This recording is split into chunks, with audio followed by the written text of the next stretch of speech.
তারাবির নামাজ পড়বেন রেগুলার। কয় রাকাত? জোর হলো না। কয় রাকাত? কয় যে আমরা জাকির নায়কের কাছে শুনলাম মুজাফফর বিন মোহসেন, আব্দুর রাজ্জাক বিন কিরা ইউসুফ, এই বড় বড় আল্লামাতুদ্দাহার, কুমকুমাতুন নাহার, কেলা গাছের থোড়, হাওড়ার ব্রিজ, তাল গাছের গুঁড়া, বাঁশঝাড়ের মুড়া, ইন্দা কইছে 8 রেকাত। আর সৌদি আরবও বলে 8 রেকাত পড়ে। সৌদি আরবে কয় রেকাত পড়ে বলে বাদ দেন। আমি নিজেই সৌদি আরবের বড় 2 মসজিদ, মসজিদে নবাবী আর হেরেম শরীফের মসজিদ, রমজানে উমরায় যাইয়ে 2 মসজিদে আমি তারাবি পড়ে আসছি 20 রেকাত করে। তো ওই 2 মসজিদে যদি 20 রেকাত করে চলে, তাহলে মক্কা মদিনার আর যত মসজিদ আছে 8 রেকাত 6 রেকাত, তাকে আবার দেখার দরকার আছে? আর দেখা দরকার আছে? যেই 2 মসজিদ থেকে নামাজ আইছে দুনিয়ায়, সেই 2 মসজিদে আইজও 20 রেকাত পড়ে, তুমি অন্য মসজিদের হাওলা দাও কে? বাকি কিয়ামতের মাঠে যদি নবী পাকের কাছে সুন্নত তারাবির হিসাব দেওয়া লাগে, হুজুর যদি কয় তারাবির হিসাব দিয়ে যাও আসো, আপনি হুজুরের কাছে গেছেন, হুজুর বল হুজুর কয় রেকাত তারাবি জমা দেবো, আমার তো খাতায় আছে সব, ওইতে দিতে থাকবো, কয় রেকাত করে? হুজুর যদি বলেন 8 রেকাত করে জমা দাও, কয় রেকাত? 8 রেকাত, যেটা বলি সেটা বলেন। হুজুর যদি বলে 8 রেকাত করে জমা দাও, তাহলে আপনার পড়া রয়েছে কয় রেকাত? 20 রেকাত। তাইতে 8 রেকাত জমা দিলে আরও 12 রেকাত ব্যাগে থেকে যাচ্ছে না? ওই দিয়ে অন্য কাজ করা যাবে না? কি কাজ করা যাবে? পরিষ্কার সহি হাদিস, মুসলমানকে কিয়ামতে সর্বপ্রথম ফরজ নামাজের হিসাব নেবে। যদি আপনার ফরজ নামাজে কম থেকে যায়, গ্যাপ থেকে যায়, এই সমস্ত নফল নামাজ দিয়ে সেই ফরজের গ্যাপ বন্ধ করা হবে। তাহলে 20 রেকাত তারাবি পড়া আছে, হুজুর 8 রেকাত করে জমা নিচ্ছেন, 12 রেকাত থেকে গেল, তাই কত ফরজের গ্যাপ রয়েছে সেগুলো বন্ধ করতে পারবো। ইনকেস যদি হুজুর বলে 20 রেকাত করে জমা দাও, 20 রেকাত, আর তুমি পড়ছো জাকির নায়কের কাছে শুনে 8 রেকাত, আর 12 রেকাত তোমারে কোন আব্বা দেবে? কোনো আব্বা সেদিন পরিচয় দেবে না। সেই দিন 12 রেকাত কোয়ানে খরচ করে জাকির নায়কের কাছে চলে যাইও, মুজাফফর বিন মোহসেনের কাছে চলে যাইও। ইদানিং কিছু কিছু পাঙ্কু পুলা পান নতুনে নিউ কি বলে হে দিন বদলের ভক্ত, ওরা নতুনত্বের খুব ভক্ত। ওরা শুনছে যে 8 রেকাত তারাবি, 6 পাতা 8 পাতার ভিতরে কয়টা হাদিস গুছাইয়ে একখান বুখারী শরীফ বানায় বগল বরিয়া এনে বাড়ি বাড়ি বিটিকে মধ্যে দিয়ে বিতরণ করে বেড়াচ্ছে। ভাবি তারাবি কয় রেকাত পড়ে? কয় 20 রেকাত। বাদ দেন, 20 রেকাত কোনো তারাবি না, তারাবি হলো 8 রেকাত। এই দেখেন হাদিস, সহি হাদিস। বাবিরে সহি হাদিস একখান দেশে চুলোর পিঠি বসে ফড়িয়ে টড়িয়ে হাদিসের কিতাব খান চুলোর পিঠি ধুয়ে দিছে, বীরে গুল্লি দিয়ে আইসে দেয় যে সে হাদিসের উপরে বিলেই বসে রয়েছে। এই হাদিস কোরআনকে অপমান করার জন্য একদল বদমায়েশ এই ময়দানে নামছে তারাবি কমানোর জন্য। শবে বরাতের ইবাদত তারা খুঁজে পায় না, এই জন্য শবে বরাতের বিপক্ষে ফেসবুকে কি পরিমাণ লেখছে দেখছেন, ফেসবুক ভরে ফেলাইছে। আবার 8 রেকাত তারাবির পক্ষে, আবার যাইয়ে জানাজার নামাজের ভিতরে সূরা ফাতিহা পড়তে হবে, ইত্যাদি ইত্যাদি নানান ঝামেলা বাঁধাচ্ছে। আমরা এদেশের ওলামাই কেরাম হাটাজারি, পটিয়া, বাবুনগর, জিরি, নাজিরাট, লালবাগ, ফরিদাবাদ, মালিবাগ, যাত্রাবাড়ি, গহরডাঙ্গা, আমাদের বাহির দিয়ে শামসুল উলুম, কাসেমুল উলুম, মদিনাতুল উলুম, বহু মাদ্রাসা আছে। আব্দুল গফফার সাহেব আছে, হেলাল উদ্দিন সাহেব আছে, কি বলা হয় আকরাম আলী সাহেব আছে, আমাদের বাইতুল মোকাররমের খতিব আব্দুল মালিক সাহেব আছে। ইনাদের উপরে ইনাদের চাইতে অবশ্যই তুমি বড় আলেম না।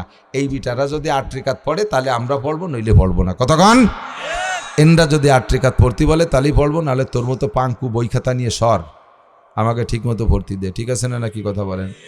লাস্ট কথা হলো, আমরা এই যে যত কথা বলি, এই কথাগুলো সবই আপনারা বিশ্বাস তো করেন, কোরআন হাদিস দিয়ে যা বলে বিশ্বাস করেন না, আমল করার চেষ্টা তো করেন, পারেন আর না পারেন, চেষ্টা করেন না?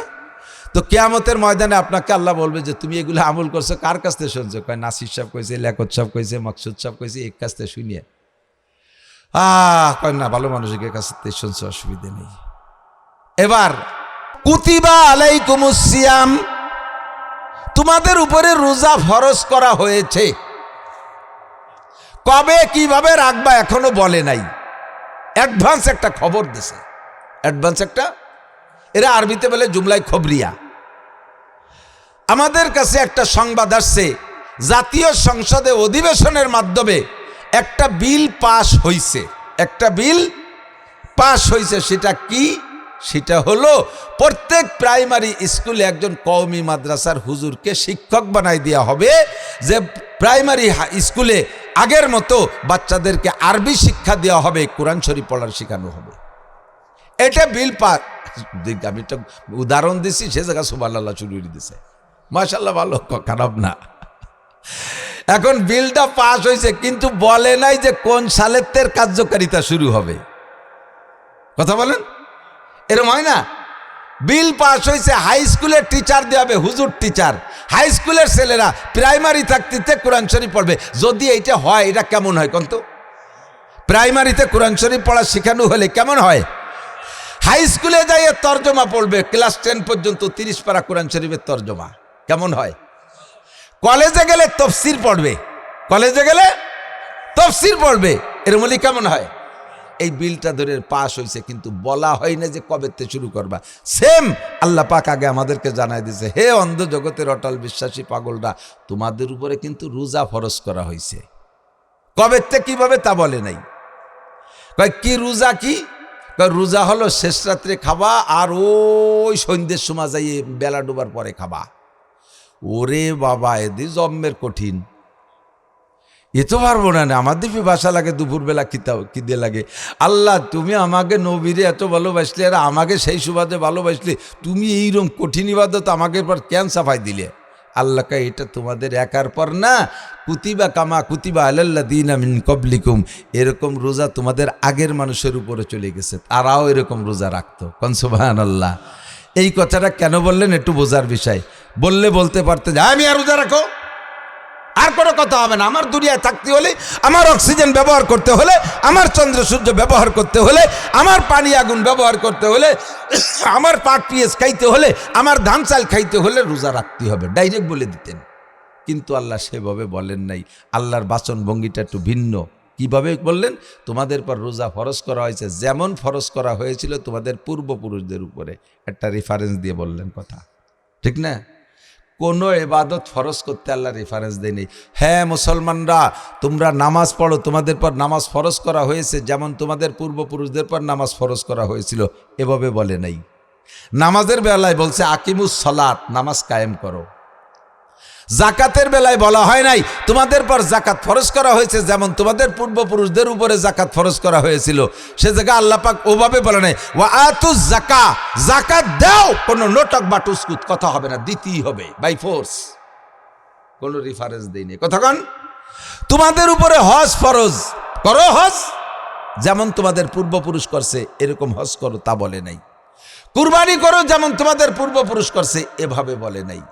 পর্দা করো যেমন তোমাদের পূর্বপুরুষ করছে, তবে সেভাবে বলে নাই।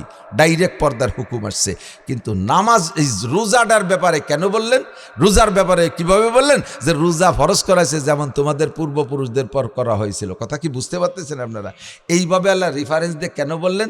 কয় যে বলার কারণ হলো সব চিকিৎসা একরকম না।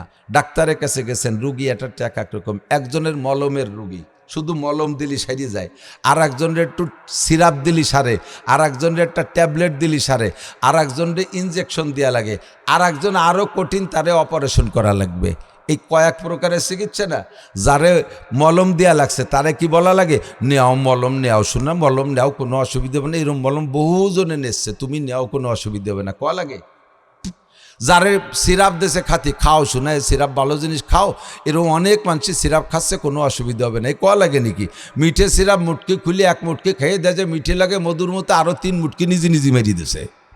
ও জায়গা কেডা কেডা খালো না খালো কয়া লাগে না। ট্যাবলেট খাইতে বলা লাগে না, খান আপনি ট্যাবলেট খান, কোনো অসুবিধা নেই। বহু মানুষ ট্যাবলেট খাচ্ছে, এ কথা বলা লাগে না। ট্যাবলেট দিলে আপনি খাওয়া শুরু করে দেন। কিন্তু ইনজেকশনের পালা যখন আসে, সেই সময় খানিকটা ওরা আমি ইনজেকশন নেবো না, আমি কোনোদিন আমি ইনজেকশন আমি নিতে পারবো না, সেই সময় আপনার রেফারেন্স দেওয়া লাগে। এই যে শুনি দেন, এই যে 16 জনের ইনজেকশন দিয়ে বসাইতেছি, জিজ্ঞেস করেন ব্যথা পাইছে নাকি শোনেন। সেই সময় আরো কয়জনের রেফারেন্স দেওয়া লাগে। তাকে কাছে জিজ্ঞেস করছে কিরম ঠেকলো, কয় যে ঠেকলে যেটা পিঁপড়ে কামড় দিছে, তা তো তালি দেন, তালি দেন। যখন রেফারেন্সের পক্ষে পাইছে, একটু নরম নরম পাইছে, সে সময় ডেনা পাইতে দিছে। এরপরে যখন অপারেশন হয়েছে, মরে জাতি রাজি, আমি অপারেশন করব না, ওদিকে অপারেশন ছাড়া রুগীর চিকিৎসা হবে না, তখন তার রেফারেন্স দেওয়া লাগে, আসেন আমার সাথে আসেন, ভয় পাচ্ছেন, এই অপারেশন কিছু নেই, সেই আগের কেলে অপারেশন আছে নাকি, এনলে ইজি অপারেশন, কোনোভাবেই মানতে রাজি না।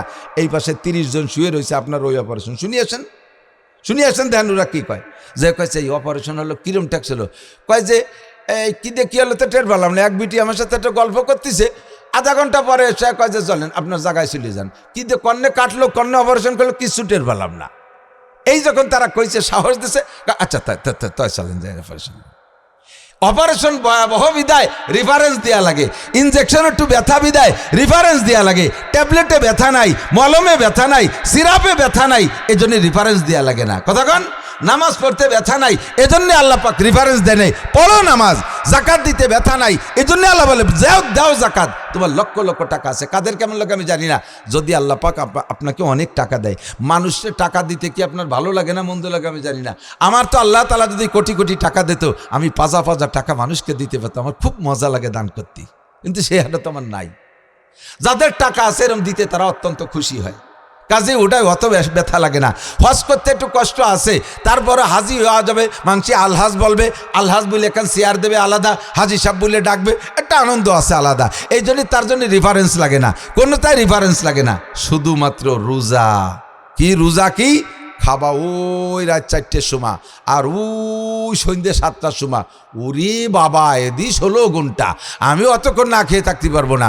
এত কঠিন ইবাদত আল্লাহ কেন দিল? এই অপারেশন আমি পারবো না। তখন আল্লাহ কয় এটা শুধু তোমার একার না অপারেশন, কামা কুতিবা আলাল্লাযীনা মিন ক্বাবলিকুম, তোমাদের পূর্বপুরুষদের উপরে এই রোজা ফরজ করা হয়েছিল, ওই রকমই রোজা রাখো। আল্লাহ তুমি প্রতিদান কি দিবা কও, নালি ভালো লাভ যদি না বুঝি তাহলে আমি রোজা রাখবো না। আল্লাহ পাক রব্বুল আলামিন বলেন, নবী পাক বলেন আল্লাহর পক্ষ, আল্লাহ নিজেই বলেন ওয়াসসাওমু লি, এদিক তাকান, ওয়াসসাওমু লি ওয়া আনা আজজি বিহি ওয়া ফি riwayatin ওয়া আনা উজজা বিহি। এই রোজা রেখেছো বান্দা আমার জন্য। অন্য যত ইবাদত আছে ওই ইবাদতের ভিতরে কিছু রিয়া থাকে। রিয়া বোঝেন তো, মানুষের প্রশংসা পাওয়ার লোভ, মানুষের কাছ থেকে প্রশংসা পাওয়ার লোভ, মানুষে কি বলবে এই মুখ বন্ধ করা, অথবা মানুষের প্রশংসা। একজনের জিজ্ঞেস করা হয়েছে আপনি তাকে দাড়ি রাখতেন না, দাড়ি রাখলেন যে? কয় যে এই বয়সে দাড়ি না রাখলে মানসি কি কয়, বোঝেন নাই? তাহলে এই যে দাড়ি রাখছে এটাকে আল্লাহ কি কয়, রসুল কি কয় সেই বইতে, না মানসি কি কয় সেই বইতে? এই দাড়ি ইবাদতই নেই, এটা হলো মানুষের মুখ ঠেকানোর জন্য। আপনি তাকে নামাজ পড়তে দেন, মসজিদে এসে নামাজ পড়েন, কি অর্ব বিটি গেজালায়, বাড়িতে আর কায়দা আছে নাকি? তাহলে এই যে মসজিদে এসে নামাজ পড়ে আল্লাহ জ্বালায় না বিটিকে জ্বালায়, কথা কন না? আপনি যে তবলিগি গেলেন, ওই তো আমাকে আমির সাহেবের জ্বালায় বাড়ি থার কায়দা ছিল, সকাল বিকেল রাত নাই দিন নাই যে ঠেলতি ঠেলতি নিয়ে এসে। তাহলে এই যে তবলিগটা করলেন এটা আপনার টানে না, এটা আল্লাহর টানে না, এটা আমির সাহেবের ঠেলায়, কথা কন? রাতের বেলা জিকির করেন, জোরে জোরে জিকির, মাইক ধরে জিকির করেন, যাতে পাড়ার মানুষ শোনে যে খালেক মোল্লা খুব জিকির করে। এই জিকিরের ভিতরে মানুষের প্রশংসা পাওয়ার লোভ আছে। হজ করে আইছেন, হজের মধ্যে একটা প্রশংসা পাওয়ার লোভ আছে। মাঝে মাঝে আমার সাথে স্টেজে পেছে, স্টেজে খালি একখান চেয়ার রয়েছে, চেয়ারে যেমন বসে নাই ও চেয়ারও কেউ বসে নাই। হুজুররা বসে রয়েছে নিচে, চেয়ার খালি। কি ব্যাপার এই চেয়ারখান খালি কেন? ওই কেউ বসেন নাই, নামাইতো না। কয় না বসাও যাবে না, নামানুও যাবে না। কেন সমস্যা কি? ওটা হলো সভাপতির চেয়ার, ডাক দেন সভাপতিরে। কয় না উনি অভিমান করছে, আসবে না। আসছিলেন উনি, রাগ করে চলে গেছেন। কেন? ওনার নাম আমরা পোস্টারে লেখছি, কিন্তু আলহাজ লেখা হয়নি। কি লেখা হয়নি? আলহাজ। উনি এসে খুব গরম দেশে এই বছর 9 লক্ষ টাকা দিয়ে সর্বসেরা প্যাকেজে হজ করে আসছি, আর আমার সেই নাম আলহাজ লেখলো না। কয় টাকা লাগতো আলহাজ লিখতে? টাকাগুলো আমি দিয়ে দিতাম। আমার নামের শুরুতে আলহাজ লেখেন, আমি চেয়ারে কিভাবে বসবো? চেয়ারেই বসতে করতে হবে। হাজিতে ঠেলি নামায় বেলাইছে, ওনারা আলহাজে আল দিয়ে ঠেলি নামায় বেলাইছে। এই যে হজ করছে এটা আল্লাহর জন্য না, ওই পোস্টারে আলহাজ লেখানোর জন্যে। এর নাম হলো রিয়া। এইরকম নামাজ পড়তেছেন খুব সুন্দর করে, আর মনে মনে ভাবতেছেন যে সবাই বলবে খুব চমৎকার নামাজ পড়ে। আর এই তবলিগিতে আইসে চরমুনাইতে দেখছো দাঁড়ানোর ভাব কি? এই ভিতরে ভিতরে একটু প্রশংসার লোভ করলে ও নামাজে কিচ্ছু থাকে না, ভিতরে শূন্য খালি, একেবারে খোলা খোলা হয়ে গেছে। কিন্তু রোজাটা আল্লাহ কয় এই রোজার মধ্যে আর এর কোনো দখল থাকে না। অসৌমুলি, রোজা রাখছে একমাত্র আমার জন্য। রোজা কেউরে দেখানো যায় না, রোজা কেউরে দেখানো যায় না। এর মধ্যে গল্প করার কিছুই নাই, এর মধ্যে গল্প করার কিছুই নাই। কাজেই রোজা রাখছো আমার জন্য। যে রোজারে ভয় পাচ্ছ, আগের মানুষের রেখেছে, সেই রোজা তোমাদের উপরে। এই রোজার বিনিময় শুনে নাও, এর প্রতিদান আমি আল্লাহ তাআলা নিজ হাতে দান করব। নামাজের দান অন্যের মাধ্যমে, হজের দান অন্যের মাধ্যমে, জাকাতের দান অন্যের মাধ্যমে, তেলাওয়াতের দান হুরগেলমানের মাধ্যমে। ওয়াসসাওমুলি, আর রোজা রেখেছো আমার জন্য। ওয়া আনা আজজি বিহি, এর প্রতিদান আমি নিজ হাতে দেব। রব্বানা আখরিজনা মিনহা ফাইন উদনা ফাইন্না যালিমুন। রব্বানা আবসারনা ওয়াসামিনা ফারজিনা নামাল সালিহান ইন্না মুকিনুন। রব্বুল আলামিন সব চোখে দেখতেছি, সব এখন কানে শুনতেছি আর দেখতেছি। একটা বার তুমি সুযোগ দাও, ফারজিনা একটা বার ফিরিয়ে দাও। নামাল সালিহান, যত নেকামল আছে সব করে আসবো। রাদিতু বিল্লাহি রাব্বান অবিল ইসলামি দীনান অবি মুহাম্মাদিন নবিয়ান, ঠিক করে আসবো। রব্বানা আখরিজনা মিনহা, আল্লাহ রিমান্ড থেকে, এই কয়েদখানা থেকে একটা বার বেরিয়ে দাও। ফাইন উদনা ফাইন্না জালিমুন, পুনরায় আবার যদি এই অন্যায়গুলো করি, তুমি জালেম সাব্যস্ত করে যে বিচার হয় সেই বিচার করবা, আর কোনোদিন আপিল অ্যাপ্লিকেশন করব না। আল্লাহ পাক জবাব দিবেন, ইকসাউ ফিহা ওয়ালা তুকাল্লিমুন, পড়ে থাক, পড়ে থাক, অপমানজনক পড়া পড়ে থাক, তুই আমার সাথে কথা কবি না। ওয়ালা তুকাল্লিমুনি, আমার সাথে কথা হবে না। ও যুবক, কোরআনে কারীম যদি বিশ্বাস করো, কথাটা অন্তরে ঢুকাও। কখন মারা যাবা কেউ বলতে পারো না। आदमी या गम सुदंदे मुल्क खुदा कर गेरे सदरे नाशिन सदसे गालो जाग जागन पुरकशी। बहुत মানুষ চলে গেছে, অমানুষের দুনিয়াটা ভরে গেছে। मौत जिस दिन आ गई दुनिया की हालत क्या हुई, मुर्दा की हालत क्या हुई, कब्र की अंदर गई है कैसी अंदर कोठरी, उम्दा उम्दा कोठरिया सब्जी बजीनत क्या हुई। আল্লাহ আল্লাহ আল্লাহ, কত আরামের ঘর বাড়ি ছিল, কত সুন্দর করে সাজাইলাম, টাইলস আর পাথর আর মোজাইক দিয়ে সাজাইলাম, এসি আর কন্ডিশন লাগাইলাম, সব ফেলে রেখে আমাকে কবরে চলে আসতেই হলো। আর হুজুর রাজা বলেছে সবই এখন কবরে এসে দেখি। রব্বানা আবসারনা ওয়া সামিনা, জাহান্নামের বিশাল আওয়াজ কানে শুনতেছি, আর জাহান্নামের তর্জন গর্জন আমার কানে আসতেছে। আগুনে আমাকে গ্রেপ্তার করে ফেলাইছে, সাপে আমার গলায় পেঁচায় ফেলাইছে, আমাকে দংশন করে, সহ্য করতে পারি না। আবসারনা ওয়া সামিনা ফারজিনা নামাল সালিহান ইন্না মুকিনুন, এখন শতভাগ ইয়াকিন হয়ে গেছে, আল্লাহ আর একটা বার পাঠাইয়া দাও। আল্লাহ কয় ইকসাউ ফিহা ওয়ালা তুকাল্লিমুন, থাক, পড়ে থাক। আলাম ইয়াতিকুম নাজির, আলাম ইয়াতিকুম নাজির, নাজির মানে ভীতি প্রদর্শক। এই যে যে ভয় এখন দেখতেছিস, এই ভয়গুলো কি দুনিয়ায় থাকতি যারা শোনায় সেই ভীতি প্রদর্শক কি তোদের কাছে যায় নাই? বক্তারা কি যায় নাই? নবী রাসূল যায় নাই? উলামা ইকরাম যায় নাই? তবলিগ ওয়ালারা যায় নাই? পীর মাশায়েখ বলে নাই? জুমার দিন ইমাম সাহেব খুতবার ভিতরে বলে নাই আলাম ইয়াতিকুম নাজির? এখন আমার প্রতিশ্রুতি দিচ্ছিস আরেকবার পাঠালে অনেক কিছু হয়ে আসবো, এগুলো কি তোদের কাছে সে সময় বলা হয় নাই? আল্লাহর হাতে ধরা পড়ে গেছেন, অস্বীকার তো করতে পারবে না, বলতে বাধ্য হবে। ক্বালু বালা কদ জানা নাযীর, জি আল্লাহ এসেছিল, বক্তারা এসেছিল, এভাবে কত সুন্দর করে বুঝাইলো। ফাকাদ্দাবনা ওয়া কুলনা মা নাযালাল্লাহু মিন শাই, আমরা অস্বীকার করতাম আর এগুলোকে মিথ্যা মনে করতাম যে এগুলো আল্লাহর কথা না। ওই হুজুররা আমাকে ভর একটু খেপা আছে, বসে বসে আরবিতে বানাইয়ে তাই আমাকে ভর ঝাড়িয়ে দেয় মাইক হাতে পাইয়ে, তাই মনে করতাম। এত যে সত্যি এ তো জানতাম না। রব্বানা গলাবাত আলাইনা শিকওয়াতুনা ওয়া কুন্না কওমান দাল্লিন, আমাদের দুর্ভাগ্য, আমাদের কপাল পোড়া, এই পোড়া কপালি আমাদের উপরে প্রাধান্য পেয়েছে, আমরা গুমরা হয়ে গেছি, আয় আল্লাহ পথভ্রষ্ট হয়েছিলাম, এখন সব বুঝে আসছে, আর একটা বার পাঠাইয়া দাও। আল্লাহ বলবেন কাল্লা, আর হবে না। শোনেন কবরওয়ালার কাছে কয় কি কয় না। কবরস্থান কোন দিক? এই যে বসে শুনে দেখেন, কিন্তু বলবে না তো। बरकदे दो तीन दिखला कर मुझे कहने लगी ए सिकंदर हैय दारा हैय कई का उसे है पोछ तू उनसे के जाओ पोछ तू उनसे के जाओ हशमत दुनिया से आज कुछ भी उनके साथ गैरज हसरत आफसू से है। जिज्ञासा करें दुनिया जब बहादुरी करे गेছে তার কি আছে আতে, মাস্টারি লিডারি ক্ষমতার প্রভাব দেখাই গেছে, কি আছে আতে শুনিয়ে দেখেন। বহুত বড় বড় রাজা বাচ্চা চলে গেছে, পাছার চামড়া থাকতেছে না পিটেনের ঠেলায়। বলার তো কিছু নাই, বেরোনোরও তো কায়দা নেই। চলে আসার কায়দা আছে নাকি? দলীয় রাজনীতিতে কোনো নির্বাচন হলে, দলীয় ক্ষমতা আসলে তাহলে একটু বেরোয় আসতে পারবে মনে হয় কায়দা বায়দায়। হ্যাঁ, এই যে কয়জন আপাতত হাজতে জেলে আছে, ওনরা দোহানে বসে দোয়া হতেছে, জালালি খতম পড়তেছে, আল্লাহ কোনো মতে নির্বাচন দেওয়ায় যে দলই আসুক একটা লাইন কাট আছে, আত্মীয় স্বজন দিয়ে কায়দা বায়দায় বেরোয় আসতে পারবো। তো ওই জায়গাতে সে দলীয় নির্বাচনও হবে না, তার বাইরেও কীভাবে? উপায় নাই, উপায় নাই। রেডি হন, মুখস্থ করেন। রাদিতু বিল্লাহি রব্বা নবিল ইসলামি দীন নবী মুহাম্মাদিন নবিয়ান। এক কাগজে লেখিয়ে শোনাই দিয়ে অক্ষর দিয়ে লেখে গলায় ঝুলোই নিয়ে গেলেও কাম হবে না দুদু। যদি ওই 3টের পর আমল না থাকে, ও মুখস্থ করাই দিলেও ভুলে যাবেন, থাকবে না। আর 3টের পর যদি আমল থাকে, দুনিয়ায় কোনোদিন মুখস্থ না করলে আপনার মুখ দিয়ে অনাসে বেরোয় আসবে। কাজে এই 3টের পর আমল তৈরি করতে হবে। রাজি আছেন না?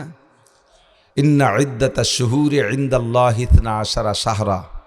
আল্লাহ পাক যেদিন থেকে চন্দ্র সূর্য সৃষ্টি করেছেন সেদিন থেকে নিজ পক্ষ থেকে একটা ক্যালেন্ডার তৈরি করেছেন। আল্লাহর একটা ক্যালেন্ডার আছে, সেই ক্যালেন্ডারে 12 মাস। কয় মাস? 12 মাস। ওর নমুনায় দুনিয়ায় বিভিন্ন এলাকায় আঞ্চলিকও ক্যালেন্ডার আছে আর আন্তর্জাতিক একটা ক্যালেন্ডার আছে। আমাদের আঞ্চলিক ক্যালেন্ডার বাংলাদেশে যেমন বৈশাখ জ্যৈষ্ঠ আষাঢ় শ্রাবণ বাংলা একটা ক্যালেন্ডার, আর ইন্টারন্যাশনাল আন্তর্জাতিক ক্যালেন্ডার হলো জানুয়ারি ফেব্রুয়ারি, তাই তো নাকি বলেন? আল্লাহ যে 12 মাসে বছর হিসাব করে সেই 12 মাসের প্রথম মাসের নাম মুহররম। কি মাস? বড় দামি মাস। ওই মাসের 10 তারিখের জন্য আল্লাহ তাআলা 117টা ঘটনা কুদরতি কলমে লৌহে মাহফুজের মধ্যে লিখে রাখছে। 117টা উল্লেখযোগ্য ঘটনা এই 10 তারিখে ঘটবে। অনেকগুলো ঘটে গেছে আর অনেকগুলো বাকিও আছে। শেষটা দুনিয়ায় যেটাই ঘটবে সেটা হলো মুহররমের 10 তারিখে ইদা ওয়াকাতিল ওয়াকিআ লাইসা লিওয়াকাতিহা কাযিবা, কিয়ামত হয়ে যাবে, সে তার মধ্যে কোনো সন্দেহ নাই। এরপরে একে একে আস্তে আস্তে 12টা মাসই একটার পর একটা একটার পর একটা আস্তে আস্তে পরপর 7টা মাস একটার পর একটা দামি। তার ভিতরে রজব মাস 1 নম্বর, 2 নম্বরে শাবান মাস, 3 নম্বরে রমজান মাস, 4 নম্বরে শাওয়াল, 5 নম্বরে জিলকদ, 6 নম্বরে জিলহজ, 7 নম্বরে আবার সেই নববর্ষের প্রথম মাস মুহররম মাস। এই 7টা মাস একের পর এক দামি। রজব মাস দামি কেন? আমার নবী, আপনার নবী, বিশ্ব নবী মুহাম্মদুর রাসূলুল্লাহ সাল্লাল্লাহু আলাইহি ওয়াসাল্লামকে আল্লাহ পাক তার আরশে আজিমের বিশ্ববিদ্যালয়ে ভর্তি কইরা একেবারে সামনে বসাইয়া ক্লাস করাইছেন। নবী পাককে আল্লাহ কুরআন শরীফ পড়াইছে। কোন সুবহানাল্লাহ। সূরা বাকারার শেষ 2 আয়াত সামনের পর বসে, জিবরাইল জানে না, শেষ 2 আয়াত নিজেই পড়াইয়া মুখস্থ করাই দিয়েছে। আমানার রাসূল থেকে শেষ পর্যন্ত কিয়ামত পর্যন্ত উম্মতের জন্য যত সংবিধান লাগবে, যেগুলো কোরআনের মাধ্যমে সম্ভব, সেগুলো পাঠাইছে। বাকিগুলো ওই জায়গায় বসে ক্লাসে পড়াই দিয়েছে। একই রাত্রে মক্কা থেকে মদিনা, মদিনার থেকে বাইতুল মুকাদ্দাস, মদিনা থেকে কি বলা হয় হযরত শুআয়ব আলাইহিস সালামের, সালেহ আলাইহিস সালামের এলাকা মাদায়েন, সেখান থেকে হযরত ঈসা আলাইহিস সালামের জন্মস্থান বাইতুল লাহাম, সেখান থেকে হযরত মুসা আলাইহিস সালাতু ওয়াস সালামের জবালে তুর পাহাড় দেখাইছেন, সেখান থেকে নিয়ে বাইতুল মুকাদ্দাসে নিয়ে আল্লাহ পাক সমস্ত নবী রসুলকে পিছে রেখে, ফেরেশতাদেরকে পিছে রেখে নবীকে 2 রাকাত নামাজের ইমামতি করাইয়া বুরাকে চড়াইয়া 7 আসমান পার করে বাইতুল মামুর পার করে সিদরাতুল মুনতা পার করে আরশে আজিমে নিয়ে বসাইছেন। এভাবে সূরা বাকারা এবং 5 ওয়াক্ত নামাজ হুজুরের কাছে হাদিয়া দিয়ে আবার 8টি জান্নাত 7টা জাহান্নাম সুন্দর করে ঘুরাই দেখাইয়া আমাদের কাছে আবার পাঠিয়ে দিয়েছিলেন। কোন সুবহানাল্লাহ। এই জন্য রাতটা বড় দামি, দ্বিতীয় মাসটা বড় দামি। দ্বিতীয় মাস চলতেছে শাবান মাস। গত রাত্রের আগের রাত গেছে লাইলাতুল বরাত, শবে বরাত বলে আমাদের কাছে পরিচিত। ইবাদত করছেন না যে যত, নাকি জিলাপি পর্যন্ত শেষ করছেন? তো কম বেশ মাশাআল্লাহ আলহামদুলিল্লাহ। অনেক বান্দা রাত ভর ইবাদত করছে, অনেক বান্দা দিনের বেলা রোজাও রেখেছে আলহামদুলিল্লাহ। এই রাত্রে তুরজাকু আনতুনজালু আরজাকুহুম, মানুষের রিজিক আল্লাহ তাআলা আগামী 1 বছর জান্নামে যেটা হবে, এইটা বাৎসরিক একটা বরাদ্দ করে দায়িত্বশীল ফেরেশতার হাতে ওইটা অর্পণ করে, যে তুমি একে এইভাবে পরিচালনা করে, একে এইভাবে করো, এরে চেয়ারম্যান বানাই দেবা, এরে এমপি বানাই দিবা, এরে 2 ভোটে ফেল করায় কান্দাই দিবা, এইভাবে ইত্যাদি ইত্যাদি সব সুন্দর করে বুঝাই দিয়েছে। ওর গাড়ি অ্যাক্সিডেন্ট করবে, ওর বউ মরবে, ওর মা মরবে, ও বাঁচবে, ওর ছেলে মেয়ে হবে, ওর বাচ্চাটা হবে, বউ বাচ্চাটা বেঁচে থাকবে, বউটা মরে যাবে, সব বিস্তারিত। পেঁয়াজের খাত লাগানোর পরে পানিতে ডুবে তলায় যাবে, অথবা সুন্দর জন্মের ফলা ফলবে, ইত্যাদি ইত্যাদি সব লেখা হয়ে গেছে ওই রাত্রে। কোন সুবহানাল্লাহ। এই জন্য রাতটা বড় মোবারক রাত, বড় দামি রাত, ঠিক না? সামনে আসতেছে 3য় মাস শাহরুল্লাহির রমজান। শ্রেষ্ঠ মাস সাইয়্যিদুশ শুহুর, সমস্ত মাসের ভিতরে সেরা মাস রমজান মাস। শরিয়াতের বিধিবিধান মক্কা থেকে নাজিল হওয়া শুরু হয়েছে অল্প অল্প করে, বুঝেন। নবুয়াতি জিন্দেগি 23 বছর। কয় বছর? 23-এর 13 বছর চলে গেছে মক্কায়, 10 বছর মদিনায়। মক্কার 13 বছর গেছে নবুয়াতি জিন্দেগির শিশুকাল। কি কাল? শিশুদের উপরে নামাজ ফরজ না, শরিয়াতের কোনো বিধিবিধান ফরজ না। শিশুরা নাবালেগ যতদিন পর্যন্ত থাকে অতদিন পর্যন্ত শরিয়াতের কোনো বিধিবিধান নেই। তবে শিশুদের একটা হিসাব আছে, একেবারে একটু মনে রাখবেন। ছোট 7 বছরের আগের শিশুদের নামাজ পড়ানোরও হুকুম নাই, নামাজের জন্য চাপও দেওয়া যাবে না, কোনো লেখাপড়াও করানো যাবে না, ওদেরকে মসজিদেও নেওয়া যাবে না 7-এর আগে। অনেক সময় দাদারা ছোট ছোট পড়িয়েন পাড়ার, এই যে 5-6 বছর 4-5 বছরের নাতি পোতার সাথে পিরিত বেশি, মোহাব্বতের ঠেলায় ওই একটা পকেটে মসজিদে নিয়ে যায়, নিয়ে দুইজনের মাঝখানে গ্যাটি সেটটা ডুয়ে দেয়। দাদা নামাজে দাঁড়ানোর পরে ওর কুয়োরা শুরু হয়ে যায়। যার সময় দুটো চকলেট কিনে দিয়েছে, দাদা যখন রুকুতি গেছে ও পকেটেতে বারে খুলিয়ে খায়, দাদা খা। দাদা না খাইলে রাগ হয়ে দাদার লুঙ্গি ধরে ঝুলি ভরে, সে লুঙ্গি গুড়াইতে খুলি যায়। ইমাম সাহেবের এরকম পরিয়ানেরটা নিয়ে গেছে মসজিদের মধ্যে, সবাই ইমামের ছেলে আদর আল্লাহ কুয়োরা খানিক করে টরে নামাজে যখন সময় হয়েছে, অথবা কোন জায়গা মেম্বারের পর বসা দিচ্ছে, আব্বু ওই জায়গা থাও। সবাই কাতারে দাঁড়ায় গেছে, নামাজ শুরু হয়ে গেছে। ও কি বসে থাকছিস? আর হুজুরকে গুলো একটু তেজি বেশি হয়। এক রেখাত হওয়ার পরে ওই জায়গা থেকে উঠিয়ে সব কাতারের মধ্যে দিয়ে একটা অব দিয়ে এসে যার সামনে যায় সে ওই ছানা একাদ দিয়ে বান্ধে আর একাদ ধরে ঠেলা দেয়। এবার ঠেলা খাতে সব জায়গায় দিয়ে এক গুল্লি দিয়ে আইসা এই করতে করতে 2 রেখাত কোনো মতে হয়েছে। 3য় রেখাতে দাঁড়াইলে যে বাপের যায় নামাজের সামনে পায়জামা খুলে মুতিয়ে দিয়েছে। এবং সবাই নামাজ ছাড়িয়ে দেন, একটা অ্যাক্সিডেন্ট হয়েছে। তোমার এই কুয়োরাতি কইছে কিনা, তোমার ইমামতি কইছে কিনা, তোর যদি এই এলেম না থাকে, 7-এর পরের থেকে ছেলেপেলেদের বুদ্ধি আসে, সে সময় তারা এই জাতীয় ভুল করে না। 7-এর আগে এই দুর্বলতাটা থাকে, এই জন্য 7-এর আগে নামাজও পড়তে বলা হয় নাই, 7-এর আগে রোজাও না, 7-এর আগে কোনো হুকুম করা হয়নি, 7-এর আগে লেখাপড়া করানোর প্রেশার দেবেন না। যেই বাচ্চাগুলোকে ছোটোবেলায় 3-4-5 বছরে তা কেজি কিন্ডারগার্ডে চোখ ফুটে বারোই নেই, ডিমিতে বাইরানোর সাথে সাথে নিয়ে কেজিতে ভর্তি হয়ে যাচ্ছে 5-7 10 খান বই দিয়ে। তা সে বইও নিতে পারে না, সে মাঝে যায় না। সে মাস্টাররা কইছে, ভাবি আপনারা নিয়ে এসেন। এবার বাবিরা ওই আন্ডা বাচ্চা নিয়ে যে ভর্তি হয়ে দেয়, সকালে খাইয়ে দিয়ে এদের সংসার ফেলাই দিয়ে বাচ্চাগুলো ওই জায়গায় বসাই তুইয়ে বাবিরা যাবে কোন জায়গায়, ওখানে তোর আলাদা কলেজ নাই, কোনটা যে গাছতলা বাসতলা বসে দুনিয়ার পচা দরবার অত্তিতালে থাকে এই বাবি সম্মেলন।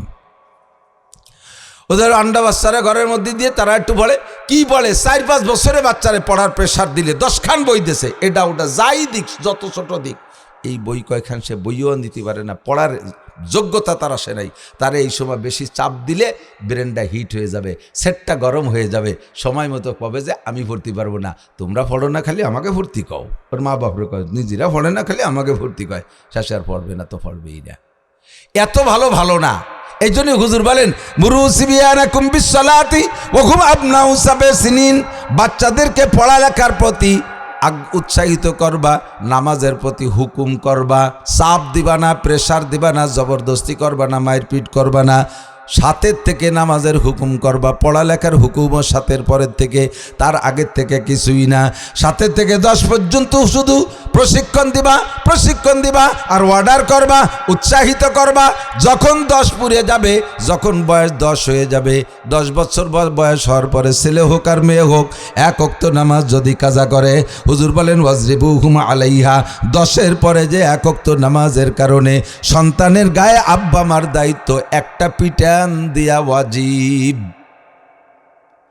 আর 1 ওয়াক্ত কামাই দিলে আর একটা পিটান, আর 1 ওয়াক্ত কামাই দিলে আর একটা পিটান, 10 বছরের পরে, 10-এর আগে না। তবে এই সময় ফরজ হয় নাই, এই সময় পিটাইয়া যদি তারে তৈরি করা যায়, সাবালেগ হওয়ার পরে আর পিটানো লাগবে না, ওই অভ্যাস হয়ে যাবে, ধারাবাহিক নামাজ পড়তে থাকবে। হুজুর বলেন মুরুসিবিয়ানাকুম বিসসালাতি ওয়া হুম আবনাউ সাবে সিনিন, 7-এর থেকে অর্ডার করো, ওয়াজরিবুহুম আলাইহা ওয়া হুম আবনাউ 10 সিনিন, আর 10-এর পরে যে নামাজের জন্য তারে পিটান দাও। আর একটা কাজ করো, অফাররিকু বাইনা মাদাজিহিম, 10-এর উপরে বয়স হয়ে গেলে বিছানা আলাদা করে দাও। খেয়াল করতেছেন না? 10-এর উপরে বয়স হয়ে গেলে বিছনা আলাদা করে দাও। আপন ভাই বন্ধুদের এক জায়গায় শুইতে দেবা না। মায়ের কোল থেকে 10 বছরের উপরে বয়সে মেয়েটাকে আলাদা বিছানায় দিবা। বাপের বিছানায় 10-এর উপরে ছেলেকে শুইতে দিবা না। বাপের থেকে ছেলেকে আলাদা, মায়ের থেকে মেয়েকে আলাদা, ভাই বোনও আলাদা আলাদা বিছানে দিবা। ইন্নাশ শাইতানা ইয়াজরি বিন আহাদিকুম মাজরাদ দাম, শয়তান তোমাদের রক্তের সাথে শিরা উপশিরায় চলে। অ্যাক্সিডেন্ট ঘটায় দেবে, জীবনের তরে মুখে চুনকালি লাগাই দেবে। ওকে আল্লাহ তাআলা এমন ক্ষমতা দিয়েছে, সাবধান থাকবেন। কেন বিছানা আলাদা করবেন কিছুটা বুঝছেন? একটা ক্রিটিক্যাল মাসালা আমাকে একটু বলে যেতেই হবে। সাবালেক ছেলে আর বাপ এক বিছানায় শুয়ে আছে, এক খাটে। মা ভিন্ন বিছানায় শুয়ে আছে। রাতের বেলা স্ত্রীর ভিতরে স্বামীর কাছে যাওয়ার শখ জাগছে। ওই স্ত্রী স্বামীর কাছে যার আগ্রহ নিয়ে অন্ধকারে গেছে স্বামীর খাটে। যাইয়ে স্বামী কোন পাশে বা ছেলে কোন পাশে অন্ধকারে টের পাই নাই। যাইয়া যদি স্ত্রী অন্ধকারে যাইয়া স্বামীর গায়ে হাত দিতে, স্বামীর নির্দিষ্ট স্থানে হাত দিতে যদি ভুল করমে সন্তানের নির্দিষ্ট স্থানে হাত পড়িয়া যায়, স্বামীটা চিরতরে হারাম হইয়া যায়। মুখে তালাক দেওয়া লাগে না, এমনি তালাক হইয়া যায়। মুখে 3 তালাক দিলে আবার হিলা করে অন্য জায়গা ঘুরাইয়া বিয়ে করার সুযোগ থাকে। এই যে হারাম হইছে, কোনোভাবে আর কোনোদিন হালাল করার উপায় থাকবে না। এরপরে যদি মিলন হয় হবে সেটা জিনা। এরপরে যে বাচ্চা হবে তা হবে জারজ সন্তান, হারামজাদা। সেম সাবালিকা মেয়ে আর মা এক বিছানায় শুয়ে আছে, পুরুষটা আলাদা বিছানায় শুয়ে আছে। রাতের অন্ধকারে যদি স্বামীর এবার স্ত্রীর কাছে যাওয়ার শখ জাগে, ওই শখ নিয়ে অন্ধকারে যাইয়া স্ত্রীর গায়ে হাত দিতে যদি ভুল করমে অন্ধকারে মেয়ের গায়ে হাত পড়ে যায়, স্ত্রীটা চিরতরে হারাম হয়ে যায়, চিরতরে হারাম হয়ে যায়। আর তারে হালাল করার কোনো উপায় থাকে না। বাকি জীবন আপনার এর সাথে মিলামিশা হইলে জিনা হবে, সন্তান হইলে জারজ সন্তান, হারামজাদা জারুর বাচ্চা পয়দা হবে। এই জন্য হুজুর বলেন ফাররিকু বাইনা মাদাজিহিম, বেশি আল্লাহ দিতে যাবেন না, বেশি আদর করতে যাবেন না, সময় মতো বিচ্ছিন্ন করে দেবেন।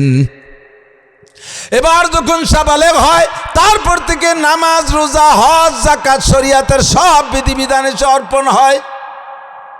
মক্কায় থাকতে নবুয়তি জিন্দেগির প্রথম 13 বছর, এই 13 বছরের ভিতরে শরীয়তের কোনো বড় বড় মাসালা আসে নাই, শুধুমাত্র 5 ওয়াক্ত নামাজ আসছে। হুজুর মেরাজে যে নামাজ নিয়েছিলেন, মক্কায় থাকতে শুধু নামাজ। মদিনায় যাওয়ার পরে শরীয়তের বিধানগুলো বড় বড়গুলো সব নাজিল হয়েছে। 1 নম্বরে জুমার নামাজ। নবী পাক হিজরত করে কুবায় যাইয়া 1 সপ্তাহ কুবা মসজিদে কুবা এলাকায় ছিলেন। সেখান থেকে শুক্রবারের দিন মদিনার দিকে যাচ্ছেন, মাঝপথে গেলেই মাঝে রাস্তায় চলমান অবস্থায় ওই জায়গায় জিব্রাইল এসে কয়, হুজুর এখন থেকে জুমার নামাজ ফরজ। হুজুর সঙ্গে সঙ্গে সাহাবায়ে কিরামদেরকে দাঁড় কইরা ফাঁকা জায়গায় জুমার নামাজ পড়লেন।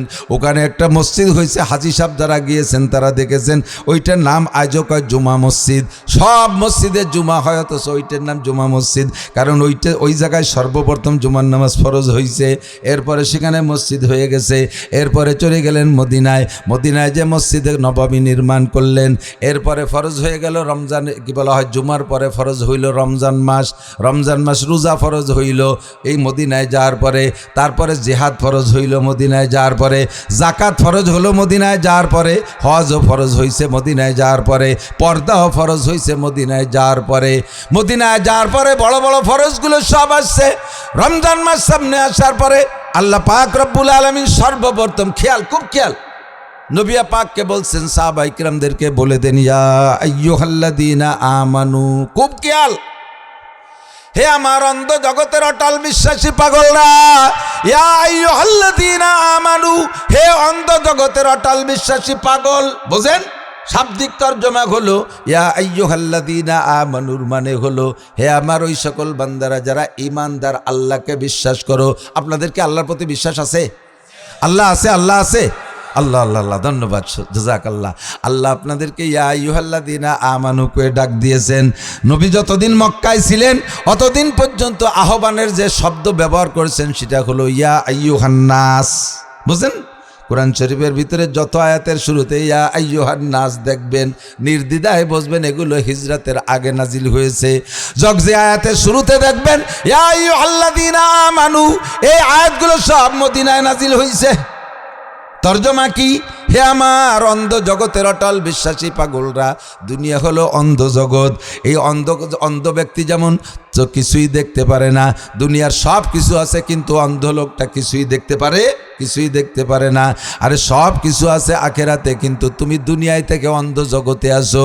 দুনিয়ায় থেকে আল্লাহকে দেখা যায় না, জান্নাত দেখা যায় না, জাহান্নাম দেখা যায় না, কবর আযাব দেখা যায় না, পুলসিরাত দেখা যায় না, আল্লাহু আকবার, হুর গেলমেন দেখা যায় না, জান্নাত জাহান্নাম কিচ্ছুই দেখা যায় না। কাজেই দুনিয়ার নাম হলো অন্ধ জগৎ। এখানে বসে আপনারা যারা অটল বিশ্বাসীর কি মানে? আপনারা এই যে কথাগুলো বলছি, আল্লাহ আছে, কবর আযাব আছে, জান্নাত জাহান্নাম আছে, হাসরের মাঠ হবে, কিয়ামত হবে, পুলসিরাত আছে, মিজানের পাল্লা আছে, এগুলো আছে না নাই? কথা বলেন আছে? কয় আছে। তা বুঝি কি এরকম? আমার বোঝা লাগবে না। এমন ব্যক্তি বলছে যেই ব্যক্তি কোনোদিন মিথ্যা কথা বলে না। এমন কিতাবে পাইছি যেই কিতাবের মধ্যে সন্দেহ নাই, জালিকাল কিতাবুল লা রাইবা ফি, ও কিতাবের মধ্যে কোনো সন্দেহ নাই। আর ওই কিতাবের মধ্যে এই কথাগুলো আছে। কাজে আমি গভীর বিশ্বাসী, আমি অটল বিশ্বাসী। এই বিশ্বাস থেকে আমাকে স্লিপ করানোর জন্য, এই বিশ্বাস থেকে পদস্খলন করানোর জন্য যদি আমাকে বাংলাদেশের প্রেসিডেন্টও বানায় দেয়, জাতিসংঘের মহাসচিবও আমারে বানায় দেয়, আর বলে যে তুমি এই কথাগুলো বিশ্বাস করবা না, এ কথাগুলোকেও অস্বীকার করো, তোমারে জাতিসংঘের মহাসচিব বানাই দেওয়া হবে, রাজি আছেন কেউ? বোঝেন নাই কথা কোন? রাজি আছেন রাজি? আমারে জাতিসংঘের মহাসচিব সারা পৃথিবীর রাজা বানায় দিলেও আমি এই কথাগুলো অস্বীকার করতে পারবো? আপনার নাম অন্ধ জগতের অটল বিশ্বাসী পাগল। আপনাকে ডাক দিয়ে আল্লাহ পাক বলেন, খুব লক্ষ্য করতে হবে। ক্লাসের মতো আমি একটা তফসির ক্লাস ধরছি আজকে। হে আমার অন্ধ জগতের অটল বিশ্বাসী পাগলরা,